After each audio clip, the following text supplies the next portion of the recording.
HBCU Digest Radio, welcome back.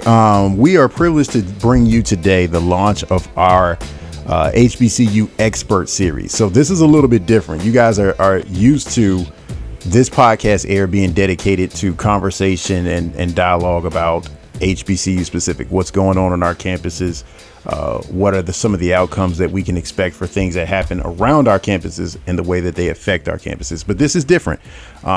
We are giving a lot of our invaluable and beloved sponsors of the HBCU Digest, which you can become one on patreon.com/HBCU Digest, the chance to put forward their expertise out in the air. Because not only do we have sponsors who so graciously support our work, but they are experts and professionals in their own right. And so we definitely want them to have the opportunity to get out to the world, their views and expert opinions on a variety of things going outside of the HBCU campus. So today is our inaugural broadcast on this. And our first guest, the guinea pig of sorts, is a proud graduate of Hampton University, a seasoned HBCU professor at several campuses, and now a highly sought after communication consultant. And this is Dr. Erica Southerland, who you can find on all social media at Doc Southerland and at our website, www.docsutherland.com. So, Professor, great to have you on this morning to kick this off for us. Thank you for having me. This is an exciting new venture that I'm proud to be a part of. Absolutely. So, your history with the Digest goes back a long time. You've done presentations at our annual training summit. Long-time supporter, long-time mother who has corrected me when I've gotten out of pocket, and corrected. I do what I can for the culture. Typos and errors. Editor for hire. I'm supposed to have a book coming out. I haven't turned it into you. As the editor Let me for know the when book. You're ready. So this is my bad also. So you've been a tremendous resource for the Digest over the years, and we're so much appreciative of that. But now we want you to give our listening audience some of your expertise in the area of comms. And the first thing I want to ask you is, of all the years that you've spent as a PR practitioner, a professor, a consultant, we are now in an age where PR is facing this very unique culture, and that is one of lying. You typically see it and you typically hear about it in the realm of politics and specifically to the White House, where the press secretary is dealing with, okay, they got a message they want to get out, but the president says something different. The press secretary is under scrutiny for lying, admitting to lying. And now you're seeing this kind of trickle down to other places. First, what's your sense of how this culture kind of changed? Did it start with the president? And whether it did or it didn't, what is your sense of being a practitioner who in a lot of ways, we often have to interpret the truth in different ways, but we don't lie. That's rule number one. You do not lie. Absolutely. So talk about that rule and then juxtapose it to how everybody's lying now. Well, I want to start with not everyone. You really can't overgeneralize. There's a whole bunch of people lying. Anything, but there is a significant amount of lying happening today. So, and in terms of where it began, as many things as we can attribute to this current president, I don't think he's the first person who ever lied. I'm pretty sure that that's something that obviously has been going on since the beginning of time. What has escalated it in the recent past is just the boom of not only the internet, but social media and social media culture, or digital media culture, because people are able to hide. Individual citizens are able to hide behind that veil of anonymity in social and digital spaces, and they can portray things that are just not true. There's been an entire TV show, Catfish, about it in the dating world. It's just something that has become a part of our social fabric, for better, for worse, mostly worse. And as a professional in the public relations profession, I first want to say I hold accreditation in public relations, as do many other people who are associated with the Public Relations Society of America and various other professional entities. And we are, for lack of a better word, sworn to operate under the proper conditions of, as you mentioned, interpreting the truth on behalf of our client. But not lying, being transparent, being truthful, even when it's not always good news. And that's something that everyone doesn't subscribe to. What is also happening is because of the technology age that we're in, so many people have access to work in this overall umbrella of communications, which means so many different things to different people. And people are just jumping into the profession without any training, without any sort of professional ethics or standards they feel any type of compelling to abide by. And that's what's happening. And that's what's happening in the highest levels of our government, sometimes the highest levels of corporate America, higher education, other industries as well, because people are being hired and being put in these high-level decision-making, public-facing positions where they're not being held accountable, and they're only being held accountable to what's going to win the popularity contest. So I think the real issue is amongst whoever they're trying to be popular amongst, because obviously the president is very unpopular in a large part of this nation and probably the world. So I think that what has changed fundamentally is that what people are striving to achieve has changed. Are people striving to best represent their client and uphold professional standards and be diligent about doing good business? That's not necessarily always the focus. Now the focus is often on likes and retweets and shares and blogs and, again, just winning that overall popularity contest by any means necessary. So I don't know how we fix that, but that's where we are. What do you think that means for the industry at large? Because it's almost like if you have to turn your role into communicating a message for currency, as you mentioned, like likes and retweets, right, rather than just saying, I'm giving you accurate information or representation. Right. Do you feel like it's going to evolve into, okay, public relations is, it's not the same. It's not even public relations. It's almost storytelling. Is that where you think it's going? Yeah, it's really almost gone back to, let me put on my professor hat for a moment, to the press agentry phase of the evolution of public relations, to the P.T. Barnum era, where it was really just all spin, all fluff, and whatever would get people to buy tickets to his events. And we're back to that almost right around 100 years later. A little over 100 years ago is when that kind of a phase in the industry started, because there were no professional standards yet. Of course, people have been communicating forever, but as a profession, it's relatively new. And so we're going back to that. How we got out of that era in the past was that people found that businesses will be more successful by operating under some sort of reasonable strategy and standards and ethics. So I don't know. What they didn't have was the abundance of technology that we have now and the speed of communication that we have now. So we'll see if this is a phase or an era, or if we're just in a new world here. I think time has yet to tell that. It seems permanent when we drudge through the day-to-day things that we have to put up with and hear in the news, but it may not be in the grand scheme of things, and that's what my idealistic hope is. But in terms of how we operate, I think that what we can best do is individuals in the profession to make sure that we uphold our personal ethics, whatever they are.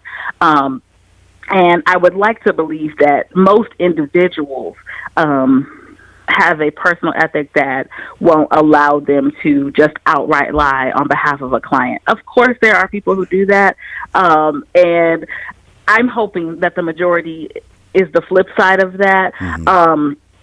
But those people who do try to uphold ethical standards are really facing a certain amount of pressure, because you're in competition with people who just don't care, and will outright lie, admit to lying, and continue to do so unapologetically. So how do you fit that in with your own professional goals and aspirations and being able to serve a client or even get a job if you're asked to do these sort of things?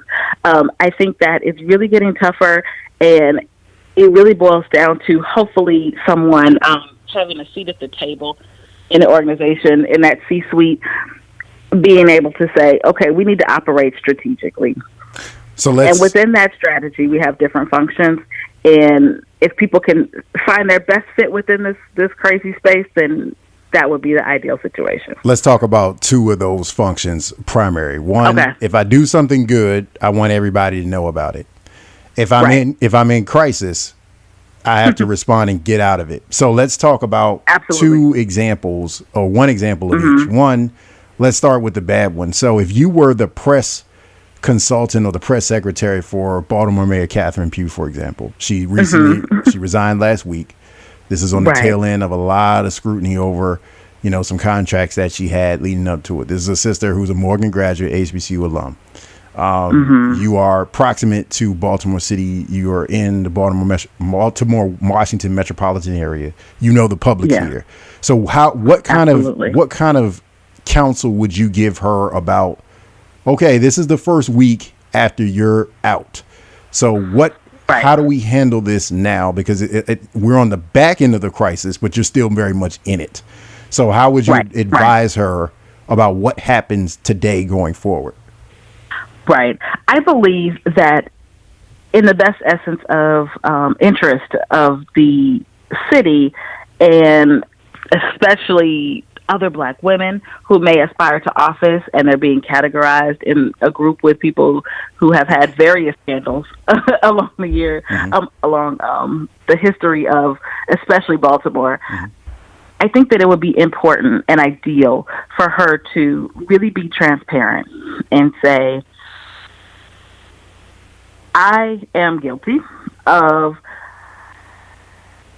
unfortunately, putting some of my self-interest above those of the people of Baltimore, and for that, I apologize. With that apology needs to come some sort of action, whether that be reimbursing funds that were improperly used, whether that be committing to some sort of community service,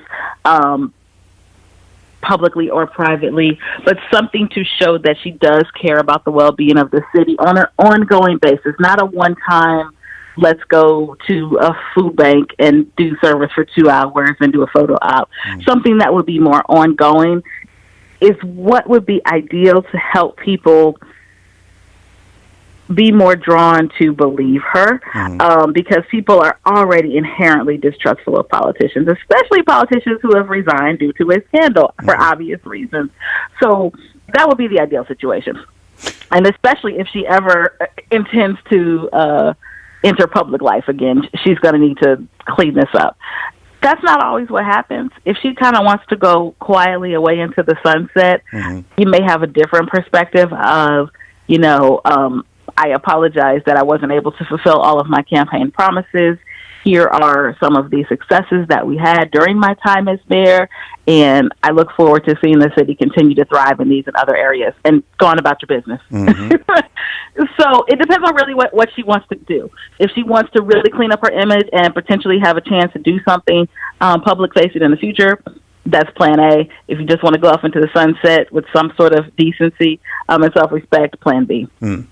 Here's a good one, and this is a curveball because I didn't tell you I was going to ask this. This is for a good person. So, all right, let me brace myself. You heard over the weekend this whole thing about Taylor Swift jacking some parts of Beyonce's performance at Coachella, right?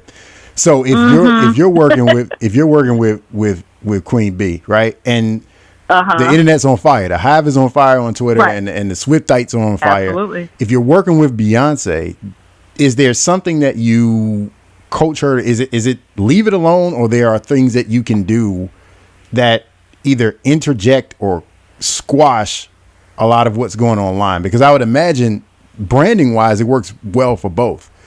But I would assume that the Hive at some point is going to want Beyonce to speak to or reference or say something about, her. I don't think so. Okay. I disagree with that, because Beyonce is on her own throne. Literally and figuratively. Right. She's in another realm, and for her to stoop down to the level of those who poorly try to imitate her, miserably try to imitate her, would be beneath her. I mean, but I'm a member of the Hive, so you're biased on this issue. I'm a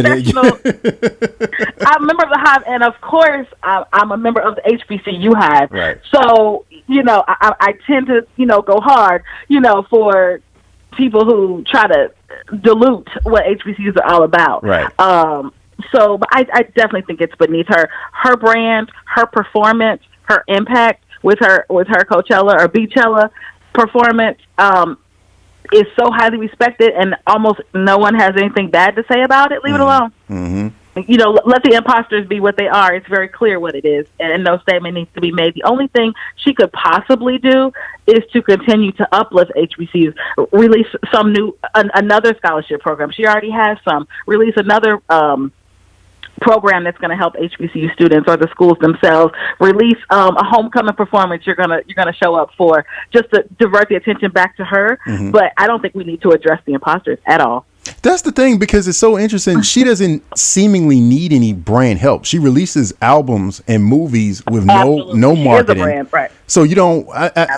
Is it something? Again, like I said, she's in a different realm. What does that? Is that something you can manufacture? Is that something that you can sit back and say, this is the way that we're going to do it? Or is it just that talent just has to meet timing, just have to meet technology, and you just become that? I believe it is manufactured. I believe Beyonce's image and brand is highly manufactured, and it has been so since she was a child. Okay. This has been in the works pretty much her whole life. Mm-hmm. Started, under the leadership of her father, and she's, evolved to run it on her own or have other management. But everything that she's done pretty much her whole life has been geared toward her becoming this epic superstar. So I think that the way that she's crafted her image and her look and the type of music, the type of content she addresses, the type of performances, and I always feel like I've grown up with Beyonce. I'm somewhere in her age range. Mm-hmm. I won't give any details. But, I feel like we've almost grown up together. The things that she talked about with Destiny's Child as a teenager were teenage things. Mm-hmm. The things that she talks about now are grown woman things, are mama things, mm-hmm. And so that has all been crafted very carefully. And I know that she has people and I know that as an artist, she's looking at it herself, what her competition's doing, even though she hasn't at this point, but she did at some point in her career. Mm-hmm. And she's looking to see what's out there. What are people talking about? What do people care about? And how can I artistically represent that and uplift people? That's very well crafted. She's an expert at it. And that's something that, it can be created, because she's not the only superstar who ever existed. She's in that realm with, Michael Jackson. I know she highly looks up to Tina Turner. Mm-hmm. There are a few others throughout time. You only get a few in a lifetime. But it will happen again, probably in another couple generation or so. But it's not something that every entity or every person can do. It's for someone special, but yes, it can be done. Fascinating stuff. Doc, it's such a pleasure to have you on. Again, remind us all where we can find your website, your social media, so everybody who's in need of that communications expertise can reach out and touch you and start paying you. Sure. I'm at Doc Southerland on social media, at DOCSOUTHERLAND, and www.DocSutherland.com. I'm on my website. Let me know if you need my assistance. I look forward to hearing from you and connecting with you. Thank you, Jared, for having me.